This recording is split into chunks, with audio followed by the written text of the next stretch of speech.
Another chat for you this week, and this one is a corker. It's with Kayley Hamilton. She's a two-time Emmy Award-winning producer, a former entertainment news journalist as well, and founder of KAYLEY Media, which is a Los Angeles-based PR agency. But she's also just one of the nicest people that you can chat to, and she shares so much.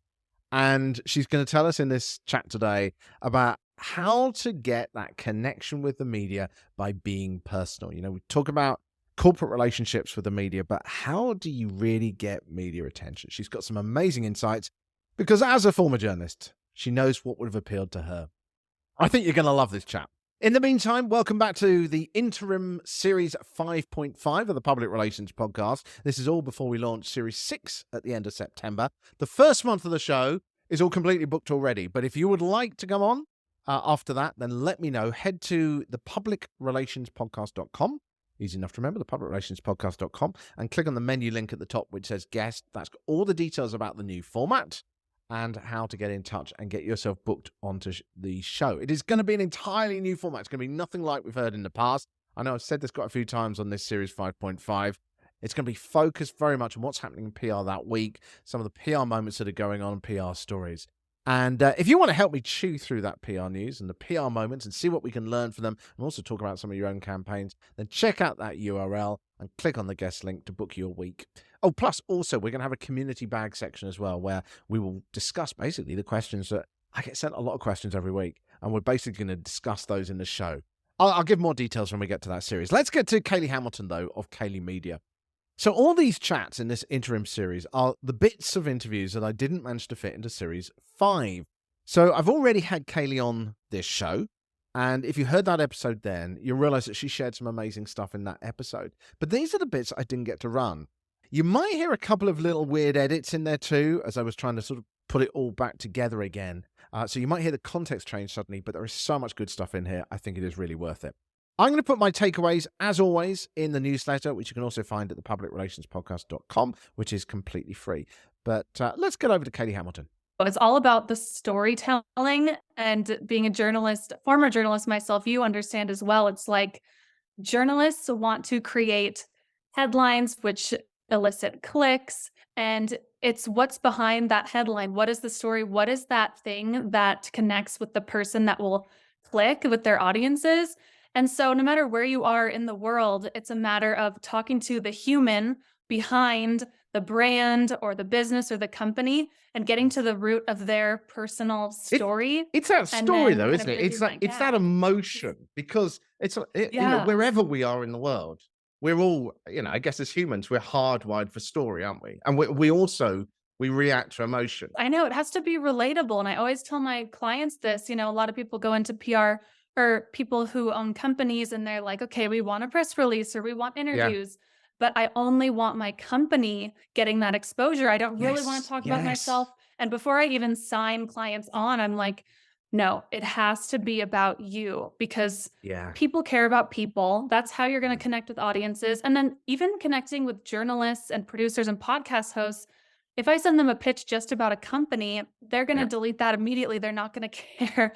Yeah, because it's normally just an advert as well, isn't it? That's the problem. It's not a story. It's not news. It's not news, and it doesn't elicit that emotion. There's no connection. And it's like, what is that interesting factor behind the human behind the company? So yeah, it's all about that storytelling, which definitely transcends across the world.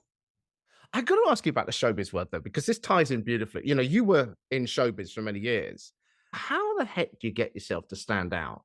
Because there are so many celebrities. It's like, you all want to be a singer, or you want to be an actor or whatever like that. It's like, well, how do you be unique in such a saturated market? Well, how did people get your attention as a showbiz reporter when you were doing it? Yeah, that's such a good question. I feel like social media plays a huge role in that. And again, it goes back to, it kind of sinks back to PR.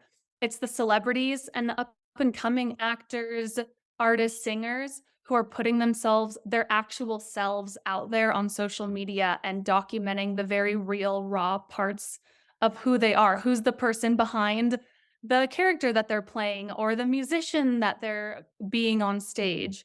It's again, that human connection, and people are so curious.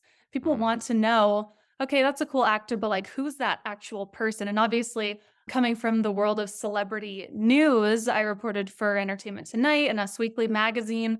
And that's what those businesses are run on is the personal lives. Yeah. But what made one celebrity stand out to you over another? How did you choose between one or the other when you looked at them? Well, I did a lot of field reporting interviews. So I was working a lot of red carpet events, just any events where celebrities were in attendance and wherever I could do interviews or get a quick quote.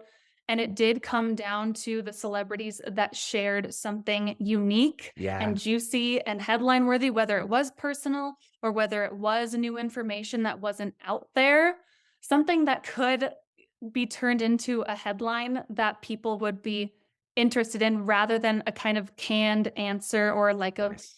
publicity media It's trained uniqueness, isn't rehearsed it? kind of Yeah. answer. Yes, yeah. It was like, okay, what's interesting? And a lot of them knew how to play that game. And a lot of them it was just fun to connect with them. Like if you are Mhm. good at your job and are a good reporter and you're able to kind of set that foundation of connection, it's Mm. like you're talking to a friend and you kind of do connect with them and then they feel comfortable and they are able to open up a little bit and then it benefits them too, because then they get the extra added press when they do share something interesting that can be turned into an article or a segment. I was talking to someone the other day who was saying that they're struggling to get some coverage for this particular campaign that they're trying to do. And when we were looking Mhm. at what they were saying, it was very similar to what other people would say about that particular industry. And I did a whole episode on Mhm. it. And I was talking about the fact that, look, if you want to get attention, you've got to have something new to say. And often one of the ways of doing that is to challenge the narrative. But in this particular case, it's interesting because I remember this from the journalism days as well. Is that what you're looking for as a media outlet is something that allows you as that media outlet to stand out from everyone else. You want something new. You don't want Right. to have what someone else ran last week or this morning. You want a new line. I know, it's so true because all of these outlets are competing with each other and they want to be the first. They want to be I also worked in the photo department, so I worked with paparazzi agencies and was licensing photos and also red carpet Getty Images, things like that. And so when there was a brand new paparazzi photo of say like Taylor Swift with a new boyfriend that nobody even knew she was dating, these were the first photos.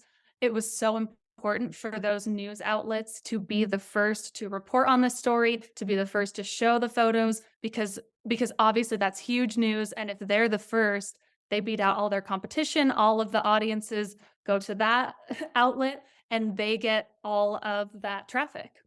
Thinking about other people listening to the show who are in different sectors, how could they maybe apply? How could you translate that celebrity headline into, say, I don't know, an accountancy firm or I don't know, anything, an IT company?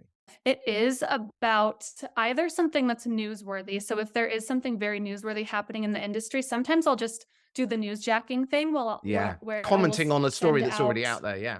commenting on that's out there, maybe adding a few bullet points of things that aren't out there. I'll turn into the reporter myself, go back to the Yes. client and say, what's your take on this? What's your opinion on this? Do you disagree with this? What's already being reported? Do you agree? Why?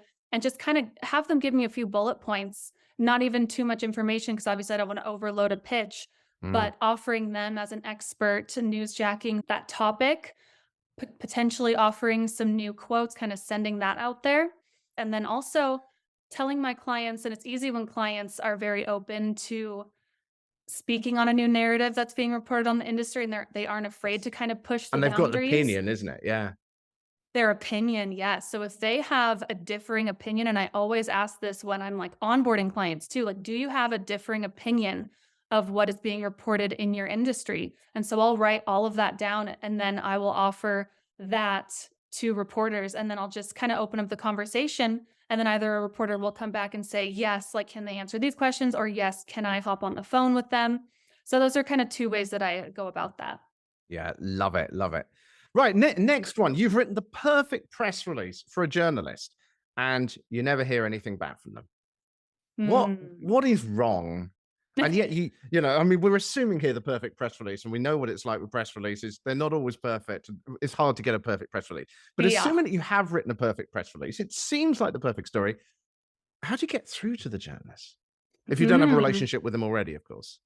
Yeah, always follow up, of course. The fortune is in the follow up. So always follow up via email. I would also kind of tweak things. I really like to keep things in a variety. Like, I don't like to follow up and say, hey, following up on what I sent before. If I'm going to follow up with a journalist about the same client, I will switch up the angle. I will even do a whole new email, a whole new subject. It can be the same topic, but I'll Interesting. maybe tweak it. I'll maybe put a different angle in the subject line on the same topic. So following up, but maybe doing so through a new like variety of pitch. Awesome. Next one. What about the future of the PR industry? We've got an economy which is looking a bit shaky. We know that marketing always suffers in the time of economic downturns. How do we get across the fact that PR is still relevant and important? I know. At the end of the day, it's like PR, the ROI of PR is pretty endless, and the power of media exposure is endless beyond just kind of gaining more clients or selling products. I always tell my clients, you never know what can come from these interviews, like the connections that you make. Yeah. I'm not one to gatekeep contacts. I will always connect journalists to my clients, vice versa. Obviously, when my clients go on podcasts, they connect with incredible podcast hosts, they connect with producers. I've had clients get amazing brand deals out of podcast interviews. It's like not only are you gaining amazing credibility, authority in your industry, not only are you reaching incredible audiences way beyond your own social media platforms, way beyond your website or paid marketing, but you're also networking with incredible people. Mm. And like I said, just the PR opportunities are endless. So what do you think are the biggest challenges coming up for the PR industry? I don't think that AI will overtake. I think AI is definitely very helpful when it comes to writing pitches. It can be when it comes to writing press releases. But like you said, it's we're public relations. We are the relations, building the relationships of this industry. And so it is that human connection and also the storytelling. AI can't do the storytelling. It's all about us as PR pros connecting with our clients and pulling out those interesting angles, pulling out those interesting stories to be able to pitch. Mm. And honestly, I think we're moving a lot more toward podcasts. That's why I'm so excited to talk to you. I'm so excited to always book my clients on podcasts. I'm a huge podcast listener. Podcasts are amazing because it's just such a longer form of content. And so if my client's able to get on a podcast, they're able to speak for 20 minutes to over an hour, sharing their story, insight, expertise, as opposed to a 7-minute TV news segment or Yeah, that gets um, lost in the mix. Whereas, as we that know gets with podcasts, lost. it's like that's one Yeah. thing when people say, "What is the advantage of podcasts?" Well, podcasts keep growing forever. Every week, an episode They gets more listens, yes, so it doesn't yes. stop like advertising or like that 7-minute interview. It keeps going. Yes, Yeah. exactly. It's like a permanent digital asset for your Mm. brand, for your personal brand, for your company. And yeah, like you said, it like lives on forever. More and more people will listen, and it's like totally worth the time to do. Gosh, there's so much good stuff in there, isn't there? Don't forget, I'm going to put my thoughts and a quick roundup of some of the key points in the newsletter this week. That's going to be thepublicrelationspodcast.com. It's a completely free newsletter, thepublicrelationspodcast.com. Click on the link to the newsletter there. To be a guest on Series 6, don't forget, I am taking bookings for particular weeks where we're going to be reviewing the news that's been going on. Head to the publicrelationspodcast.com, thepublicrelationspodcast.com, and click on the guest link this time. I think that's it for this particular episode. I've still got more interviews I need to try and get out from Series 5 that never got the airtime that they should have had. So I will have more for you next week. I hope you are having an awesome week. I hope you're having an awesome summer as well. And I will speak to you next week. Bye.